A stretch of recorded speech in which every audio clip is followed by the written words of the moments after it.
ఉస్మానియా యూనివర్సిటీలో పీడీఎస్యూ నాయకులు సమావేశమయ్యారు. రాష్ట్రంలోని అన్ని యూనివర్సిటీలకు పర్మనెంట్ వీసీలను నియమించాలని డిమాండ్ చేస్తూ రౌండ్ టేబుల్ సమావేశాన్ని ఏర్పాటు చేశారు. పీడీఎస్ విద్యార్థి సంఘం నాయకులు గత 10 సంవత్సరాలు పాలించిన ప్రభుత్వం కూడా యూనివర్సిటీల సమస్యలను పరిష్కరించలేకపోయిందని జస్టిస్ చంద్రకుమార్, పీడీఎస్యూ నాయకుడు నాగేశ్వరరావు మండిపడ్డారు. ప్రస్తుత ఉన్న ప్రభుత్వమైన యూనివర్సిటీ సమస్యలపై దృష్టి కేంద్రీకరించి యూనివర్సిటీలో నెలకొన్న సమస్యలను పరిష్కరించాలని విజ్ఞప్తి చేశారు.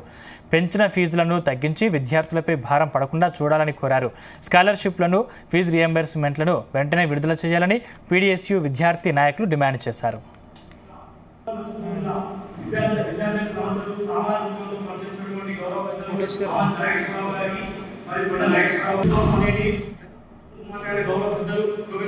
రాజ్యాంగంలో